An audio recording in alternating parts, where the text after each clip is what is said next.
Hello friends, welcome back to another vlog. இந்த video பார்த்துட்டு இருக்கேன் எல்லாருமே நலமாகவும் ஹாப்பியாகவும் இருக்கீங்கன்னு நம்புறேன். நானும் ரொம்ப நல்லா இருக்கேன். இந்த vlog வந்து சனிக்கிழமை ஈவினிங்லேருந்து எடுக்க ஆரம்பித்தேன். ஃபெமினைன் ஒர்க் எல்லாம் முடிச்சுட்டு ஈவினிங் டைமில் ஏதாவது ஒரு ஸ்நாக் வந்து இப்போ ட்ரை பண்ணுறேன் புதுசாக. அதனால் அன்றைக்கி ட்ரை பண்ண ஸ்நாக்கோட வீடியோ தான் இது. ஷார்ட்ஸில் கூட நான் ஸ்நாக் சீரீஸ் அப்படின்னு ஷேர் பண்ணியிருந்தேன் இல்லையா. எனக்கு எதெல்லாம் ஈஸியாக வருதோ, பர்ஃபெக்டாக என்னெல்லாம் வருதோ அதெல்லாம் மட்டும்தான் நான் உங்களுக்கு இந்த சீரீஸில் ஷேர் பண்ணிகிட்ருக்கேன். அன்றைக்கி வந்து பனானா பஃப் வந்து பண்ணியிருந்தேன். ஆல்ரெடி இது நான் ஆப்பிளில் பண்ணுவேன். ஆப்பிள் வந்து துருவிட்டு நம்ம மாவோட சேர்ப்போம். இந்த வாட்டி 2 பனானா, 3 டேபிள் ஸ்பூன் நாட்டு சர்க்கரையை மிக்சியில் நல்லா அடிச்சுட்டு 1.5 கப் அளவுக்கு கோதுமை மாவில் கொஞ்சமாக உப்பு, பேக்கிங் பவுடர் ஆட் பண்ணிவிட்டு இந்த அரைச்சி வச்சிருந்த மிக்ஸியும் சேர்த்து பூரி மாவு கன்சிஸ்டன்சிக்கு நல்லா டைட்டாக பிசைஞ்சாச்சு அப்படின்னா அந்த பஃப்கான பேட்டர் வந்து ரெடி ஆகிடும். பெரிய ஸ்நாக் ஐட்டம்ஸ் எல்லாம் எனக்கு பண்ண தெரியாது. பட் த்ருவா ஸ்கூல் போக ஸ்டார்ட் பண்ணிட்டான்னா கொஞ்சம் இன்ட்ரெஸ்டிங்காக இந்த மாதிரி வீட்டில் ஏதாவது பண்ணி கொடுத்தோம் அப்படின்னா தான் அவனும் விருப்பப்பட்டு சாப்பிடுவான் அப்படின்னு சொல்லிட்டு சின்னதாக கற்றுக்கிறதுக்கு ஸ்டார்ட் பண்ணியிருக்கேன். ஸோ ஒன்ஸ் நம்ம டோ ரெடி பண்ணதுக்கப்புறம் நம்ம நார்மலாக ஒரு சப்பாத்தி எப்படி திரட்டுவோம் அதை விட கொஞ்சம் தடியான சைஸில் எடுத்துக்கிட்டோம் அப்படின்னா நமக்கு அந்த ஆயிலில் போடும்போது பஃப் வந்து உப்பி வரும்.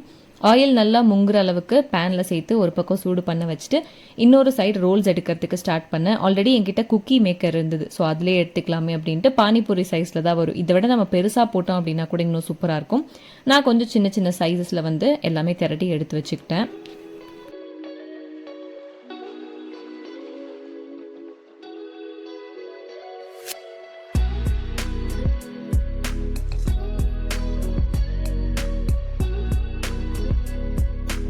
இந்த பஃப் ரெடி ஆனதுக்கப்புறம் மேலே நம்ம சுகர் பவுடரும் ஸ்ப்ரிங்கிள் பண்ணிக்கலாம். இல்லைனா நட்டெல்லா, பிஸ்காஃப் ஸ்ப்ரெட்டு எது போட்டு சாப்பிட்டோம் அப்படின்னாலும் செம்ம அல்டிமேட்டாக இருக்கும். நல்லா சாஃப்டாக ஃப்ளஃபியாக சூப்பராக இருக்கும். கண்டிப்பாக குழந்தைங்களோட ஸ்நாக்ஸ் பாக்ஸ்க்கு ட்ரை பண்ணி பாருங்கள்.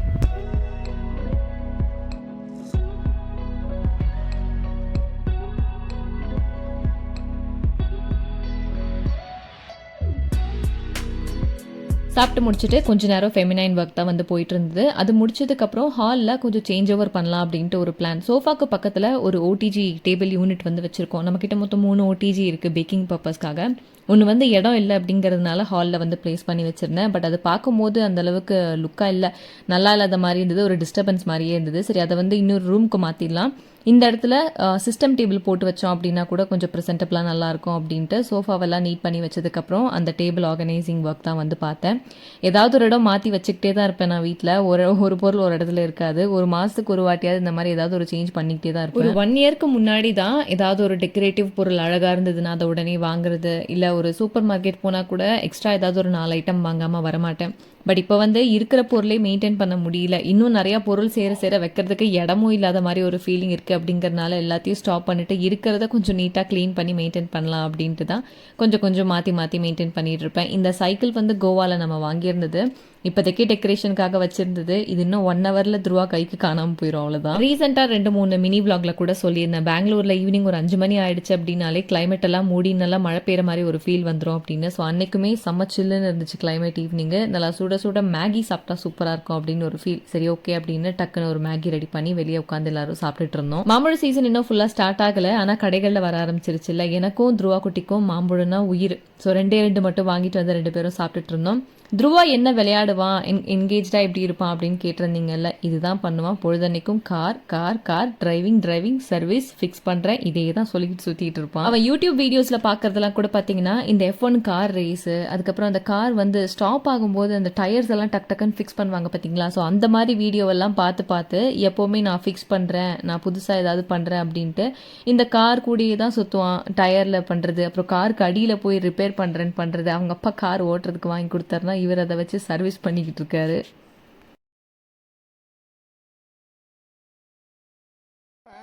எதுக்கு அழறா? சிவாயா பொண்ணுமா என்னமா?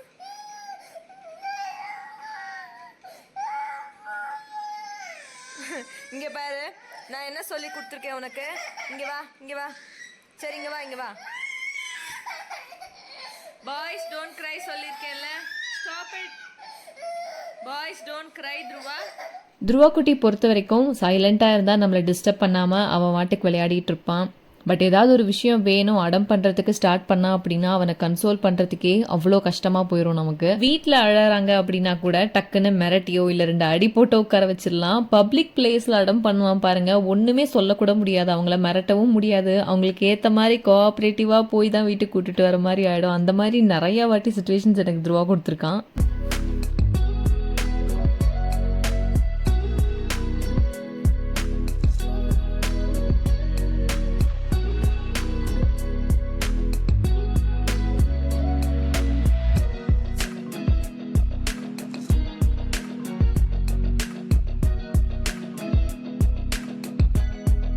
மாதத்துக்கு ஒரு வாட்டி இல்லை 2 வாட்டியாவது கிச்சனில் இருக்கிற ஷெல்ஃபாக இருக்கட்டும் கம்ப்ளீட் டீப் க்ளீன் வந்து பண்ணிடுவேன். ஸோ தட் பெருசாக வேலை இருக்காது. அண்ட் பாத்திரமும் அப்பப்போ நிறைய சேர்கிற மாதிரி எனக்கு ஒரு ஃபீலிங் இருக்கும். சரி கொஞ்சத்தை குறைச்சி கொஞ்சம் மாற்றி வச்சிடலாம் அப்படின்ட்டு அந்த ஷெல்ஃப் எல்லாமே க்ளீன் பண்ணுறதுக்கு ஸ்டார்ட் பண்ணேன். இப்போதைக்கு இந்த 2 ஷெல்ஃப் அளவு வச்சிருக்கிறதா நான் டெய்லி யூஸ் பண்ணுற பாத்திரங்கள். டக்குன்னு நான் என்னெல்லாம் டெய்லி யூஸ் பண்ணுவேனோ பிளேட்ஸாக இருக்கட்டும் எல்லாமே இந்த ரேக்கில் அப்பப்போ க்ளீன் பண்ணி எடுத்து வச்சுப்பேன். மெயின்டைன் பண்ணுறதுக்கும் ஈஸியாக இருக்கும்.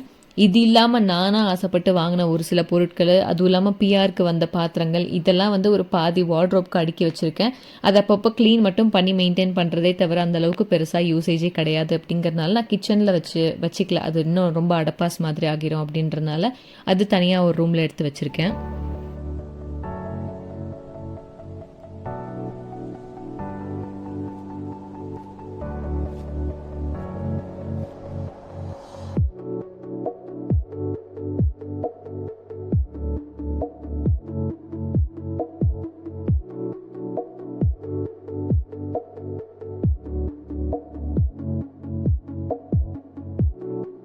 ஒரு 10:30 மணிக்கு மேலே சாட்டர்டே வீக்லி க்ளீனிங் ரொட்டீன்னு சொல்லி நம்ம ஒரு சிலது வச்சுருப்போம் இல்லையா, ஸோ அதெல்லாம் பண்ணலாம் அப்படின்ட்டு. ஆனால் நான் இந்த கிச்சன் கவுண்டர் டாப் எல்லாம் 2 வாரமாக க்ளீன் பண்ணவே இல்லை. சும்மா லைட்டாக மேலாக தொடச்சி தான் வச்சுருந்தேன். பயங்கர ஆயில் ஸ்டெயின்ஸாக இருந்தது.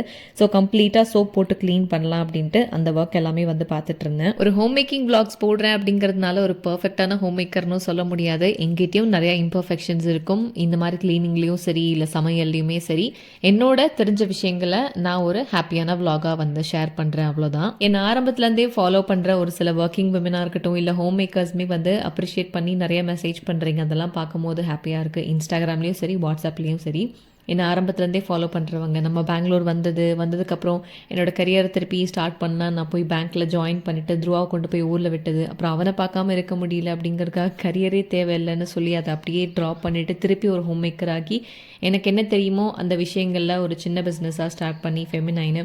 ஸோ இதுலேருந்து நான் ஃபாலோ பண்ணவங்க பார்க்கும்போது ரொம்ப ஹாப்பியாக இருக்கும். உங்களை பார்க்கும்போது எங்களோட சிஸ்டர் க்ரோ ஆனால் எந்தளவுக்கு ஹாப்பியாக இருக்குமோ ஸோ அந்தளவுக்கு ஹாப்பியாக இருக்குது அப்படின்ட்டுலாம் மெசேஜ் வந்து ரொம்ப பர்சனலாக ஷேர் பண்ணும்போது அதை பார்க்கும்போது எனக்கு ரொம்ப சந்தோஷமாக இருக்கும். இந்த சேனல் வந்து நான் ஓப்பன் பண்ணதுக்கப்புறமா நம்ம மணி சம்பாதிக்க முடியும் அப்படிங்கிற மைண்ட் செட்லலாம் நான் ஆரம்பிக்கலை. இது கோவிட் அப்போ ஆரம்பிச்சது. நடுவில் பாதியிலே விட்டுட்டு திருப்பி துருவா பிறந்து ஒரு 6 months ஸ்டார்ட் பண்ணேன். வீட்டில் வந்து அப்போ ஒர்க்கிங்கும் இல்லை. ஸோ சும்மாவே இருக்க முடியல. நமக்கு தெரிஞ்சதை யூடியூப் வீடியோஸில் போடுவோம். துருவா குட்டியாக இருந்து வளர்ந்த வரைக்கும் நமக்கு ஒரு மெமரியாக இருக்கும் அப்படின்ற மைண்ட் செட்டில் போட ஆரம்பிச்சது தான். ஆனால் இந்த யூடியூப் ஜேர்னி வந்து எனக்கு ரொம்ப ரொம்ப பாசிட்டிவாக மாறி இருக்குன்னு தான் நான் சொல்லுவேன். நிறைய நல்ல விஷயங்கள் தெரிஞ்சுக்கிட்டேன். நிறைய சர்க்கிள் டெவலப் பண்ண முடிஞ்சதுனால ஒரு பிஸ்னஸ் எப்படி ரன் பண்ணணும் அதுக்கான சப்போர்ட் எனக்கு எங்கேருந்து கிடச்சிருக்கு அப்படின்னா கண்டிப்பாக யூடியூப் சப்ஸ்கிரைபர்ஸ் கிட்டேருந்து மட்டும்தான் நான் சொல்லுவேன். அதனால நம்ம ஹோம் மேக்கர்ஸ் ஏங்கா லாங் வீடியோவே போடுறதில்ல அப்படின்னு கேட்கும்போது கூட எனக்கு கொஞ்சம் கில்ட்டியாக இருக்கும். நான் மல்டி டாஸ்கிங் பர்சன் கிடையாது. இங்கே ஒரு வேலை அங்கே ஒரு வேலை திருப்பி இங்கே ஒரு எடிட்டிங் அப்படி மாற்றி பண்ண வராது எனக்கு. ஸோ ஒன்று பண்ணால் ப்ராப்பராக பண்ணணும் அப்படிங்கிறதுனால தான் கொஞ்ச நாளாக நடுவில் நான் வீடியோஸே போடாமல் மினி vlogs மட்டும் என்னால் முடிஞ்ச அளவுக்கு போஸ்ட் பண்ணிகிட்டு இருந்தேன். ஞாயிற்றுக்கிழமை காலையில் வழக்கம் போல் எந்திரிச்சதே 10:30 மணிக்கு மேலே ஆயிடுச்சு. லைட்டாக ஏதாவது ஃப்ரூட்ஸ் மட்டும் சாப்பிட்டுட்டு லஞ்ச் வந்து ஸ்ட்ரெயிட்டாக வெளியே போய் சாப்பிட்டுக்கலாம். ஏன்னா இதுக்கு மேலே கறி வாங்கிட்டு வந்து சமைக்கிறதுக்கெல்லாம் 3 மணிக்கு மேலே ஆயிரும். அதுக்கு ஹோட்டல்லே போய் டீசெண்டாக சாப்பிட்டு வந்துடலாம் அப்படின்ட்டு கிளம்பிட்டோம். கவுட்ரு மொத்தே மணி வீட்டுக்கு ஓரளவுக்கு நியர்பை, செம்ம சூப்பராக இருக்கும். அங்கே வந்து ராகி மொத்தே ரொம்ப ஃபேமஸ்ஸு. அதுக்கப்புறம் chicken biryani, mutton pulao, chicken pulao இதெல்லாமே வந்து கிடைக்கும். கிச்சு எப்போ அங்கே போனாலுமே ராகி மொத்தா, அதுக்கப்புறம் இந்த மட்டன் ரிலேட்டடான கிரேவி ஏதாவது போடுவாங்க. நான் எப்போ போனாலும் நாட்டுக்கோழி பிரியாணி மட்டும்தான் வாங்கி சாப்பிடுவேன். இங்கே பிரியாணின்னு சொல்கிறத விட எல்லாமே புலாவ் டேஸ்ட்டு தான். பட் அங்கே இந்த நாட்டுக்கோழி சிக்கன் பிரியாணி ரொம்ப ரொம்ப சூப்பராக இருக்கும். சாப்பிட்டு முடிச்சுட்டு டிமார்ட்டில் கொஞ்சம் பொருள் வாங்க வேண்டிய வேலை இருந்தது. பட்டர்லாம் வாங்கணும் பேக்கிங்காக. ஸோ அதுக்காக வந்திருந்தேன். ஹோம்மேட் ஐஸ்கிரீம் ரெடி பண்ணலாம் அப்படின்னு காலையில் வீட்டிலேருந்து கிளம்பும் போதே கொஞ்சமாக பாதாமும் முந்திரியும் தண்ணியில் ஊற வச்சுட்டு வந்திருந்தேன். ஸோ அதுக்கு ஐஸ்கிரீம் மோல்டும் வந்து வாங்கணும் அப்படின்ட்டு அதுவும் வந்து வாங்கிட்டு இருந்தேன். அண்ட் ஹாலில் இருக்கிற சோஃபாக்கு கீழே கொஞ்சம் கொஞ்சம் பெரிய ஃப்ளோர் மேட் போடலாம், கால் வந்து தரையில் வைக்கும்போது ரொம்ப சில்லுன்னு இருக்கிற மாதிரி இருக்குது, கொஞ்சம் நல்லா பெருசாக போட்டோம் அப்படின்னா லுக்காகவும் இருக்கும் அப்படின்ட்டு பார்த்துட்டு இருந்தேன். கொஞ்சம் பட்ஜெட் ஃப்ரெண்ட்லியாக இருந்துச்சு, ஒரு 495 ரேஞ்சில். குவாலிட்டி வைஸும் நல்லா இருந்தது. அதுக்கு மேலே இருக்கிறது அந்த ஃபர் டைப்பில் இருக்கிறது எனக்கு பிடிக்காது, அது மெயின்டைன் பண்ணுறதும் கஷ்டம், நம்ம க்ளீன் பண்ணும்போது நூல் நூலாக வரும் அப்படின்ட்டு நான் ஒரு மேட் சூஸ் பண்ணி எடுத்திருந்தேன். வழக்கம் போல் ஒரு 5 மணிக்கு மேலே லைட்டாக ஒரு சாரல் மழை மாதிரி ஒரு 1/2 hour கிட்ட பெஞ்சிருக்கும், ரொம்ப லைட்டாக. கிளைமேட் செம்ம சில்லுன்னு சூப்பராக இருந்தது.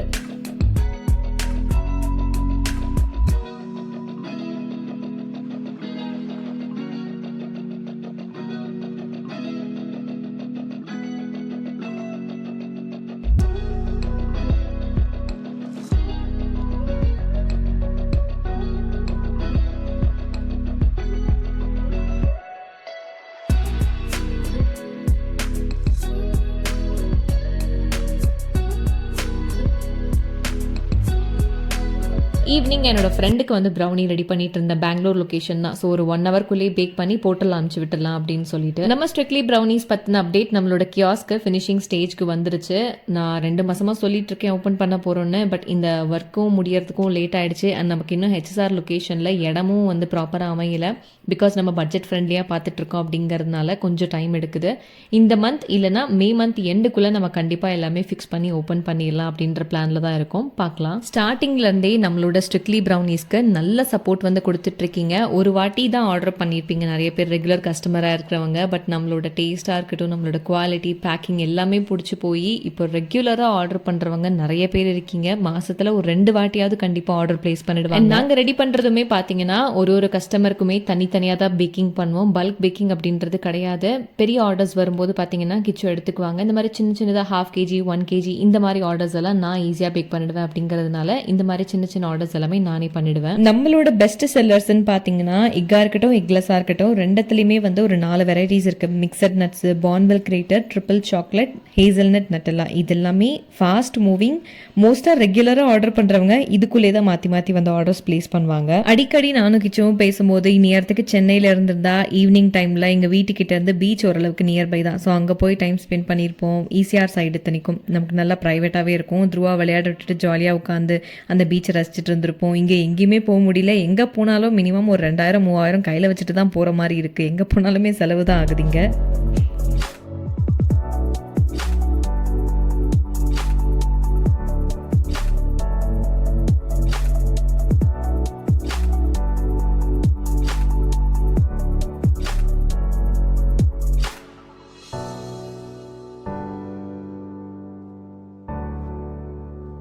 ஐஸ்கிரீம் ரெடி பண்ணுறதுக்கு ஒரு மிக்ஸி ஜாரில் நம்ம ஊற வச்ச ஒரு கைப்பிடி அளவுக்கு பாதாம், கொஞ்சமாக முந்திரி இதெல்லாம் நம்ம ஊற வச்சுருப்போம் காலையில். ஸோ அதெல்லாமே மிக்ஸி ஜாரில் சேர்த்துட்டு ஒரு 5-6 டேபிள் ஸ்பூன் நாட்டு சர்க்கரை, 2 ஏலக்காய் இதெல்லாம் மிக்சியில் சேர்த்து நல்லா பேஸ்ட்டாக அரைச்சி எடுத்து வச்சுக்கணும். இன்னொரு பக்கம் ஒரு பாத்திரத்தில் 1 கப் அளவுக்கு மில்க் நல்லா கொஞ்சம் கொதிச்சு வரும்போது நம்ம அரைச்சி வச்சுருக்கிற இந்த பேஸ்ட்டையும் ஆட் பண்ணிவிட்டு ஒரு 2 நிமிஷம் போல் சிம் ஃப்ளேமில் வச்சுருந்தோம் அப்படின்னா அதுவுமே ஒரு திக்கான கன்சிஸ்டன்சிக்கு வரும். அந்த டைமில் நமக்கு எந்த நட்ஸ் வேணுனாலும் நம்ம சேர்த்துக்கலாம். நாங்கள் வந்து கொஞ்சம் பாதாம் கட் பண்ணி வச்சுருந்தோம், கொஞ்சம் மிக்சர் நட்ஸ் இதெல்லாமே சேர்த்து நல்லா மிக்ஸ் பண்ணிவிட்டு கூல் டவுன் ஆனதுக்கப்புறம் நம்ம ஐஸ்கிரீம் மோல்டில் மாற்றிட்டு ஃப்ரீஸ் பண்ண வேண்டியது தான். துருவா குட்டியாக தான் ரொம்ப நல்லா என்டர்டெய்னிங் பிளேஸ் எங்கேயுமே கூட்டிகிட்டு போகல. சரி, வீட்டுக்கு nearby tumble time play area இருக்குது. நிறைய பேருக்கு தெரிஞ்சிருக்கும். அது 1 ஹவருக்கு வந்து வீக் டேஸில் 400, வீக்கெண்ட் டேஸில் வந்து 450 சார்ஜ் பண்ணுவாங்க. நம்ம வீக்கெண்டில் போயிருந்தோம். நம்மளுமே உள்ளே உட்காந்து அவங்களோட டைம் ஸ்பெண்ட் பண்ணி பார்த்துட்டு இருக்கலாம். இது ஃபர்ஸ்ட் டைம் நாங்களே வந்து கூட்டிகிட்டு போயிருந்தோம். உள்ள கேம்ஸும் பார்த்தீங்கன்னா நல்லா இருக்குது. ஒரு 1 ஹவருக்கு நம்ம பே பண்ண அமௌண்ட்டுக்கு குழந்தைங்க நல்லா ஒரு சாட்டிஸ்ஃபைடாக விளையாடின மாதிரி ஒரு ஃபீல் இருக்கும். வீட்லேயே கார் தான் ஓட்டுறானா, அங்கேயும் போய் ஒரு காரில் தான் உட்காந்து டி உனக்காக தான் 450 ரூபா கட்டியிருக்கேன் உள்ளே போய் விளையாடுறா அப்படின்ட்டு அந்த பக்கம் துரத்தி விட்டோம். அப்புறமா உள்ளே போய் அங்கே ஜாலியாக டைம் ஸ்பெண்ட் பண்ண ஸ்டார்ட் பண்ணால்.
நம்ம சேனல் பொறுத்த வரைக்கும் பார்த்தீங்கன்னா த்ருவா பிரியர்கள் தான் ஜாஸ்தி. ஃபஸ்ட்டு என்ன நேரில் பார்த்தா கூட நான் எப்படி இருக்கேன்னு கேட்கறதுக்கு முன்னாடி த்ருவா குட்டி நல்லா இருக்கானா அவங்க அப்படின்னு கேட்குறவங்க தான் ஜாஸ்தி. நைட் ஒரு 8:30 மணிக்கு மேலே வீட்டுக்கு வந்ததும் அந்த குல்ஃபியை வந்து நம்ம ஐஸ்கிரீம் மோல்டில் மாற்றி ஒரு 8 ஹவர்ஸ் போல் ஃப்ரீஸ் பண்ணி நெக்ஸ்ட் டே ஈவினிங் மேலே எடுத்தோம் அப்படின்னா செம்ம சூப்பராக ரெடியாக இருக்கும். அதே மாதிரி அடுத்த நாள் வந்து எடுத்துருந்தோம். பர்ஃபெக்டாக மோல்டில் வந்து செட் ஆகியிருந்தது. வீட்டிலேயே நம்ம குழந்தைங்களுக்கு பண்ணி கொடுக்கணும் அப்படின்னு நினச்சோன்னா ரொம்ப ரொம்ப ஈஸி ப்ராசஸ் தான். ஏன்னா அடிக்கடி குழந்தைங்க ஐஸ்கிரீம் எல்லாம் கேட்பாங்க. நம்ம வீட்டிலே பண்ணி கொடுத்தோன்னா ஒரு சின்ன லெவல் ஆஃப் சாட்டிஸ்ஃபேக்ஷன் தான். துருவாக்கு ரொம்ப ரொம்ப பிடிச்சிருந்தது சாப்பிட்றதுக்கு. ஒரு 80% ஆஃப் பாதாம் குல்ஃபியோட டேஸ்ட் வந்து மேட்ச் பண்ணிட்டோம்னு நினைக்கிறேன். நம்ம விலாகோட எண்டுக்கு வந்தாச்சு. ஒரு சின்ன விலாக் தான். உங்களுக்கு ஒரு ரிலாக்ஸிங் வீடியோவாக இருந்திருக்கும்னு நினைக்கிறேன். இந்த வீடியோ உங்களுக்கு பிடிச்சிருக்கு அப்படின்னா உங்களோட கமெண்ட்ஸை கண்டிப்பாக ஷேர் பண்ணுங்கள். நெக்ஸ்ட் விலாகில் பார்க்கலாம். பாய்.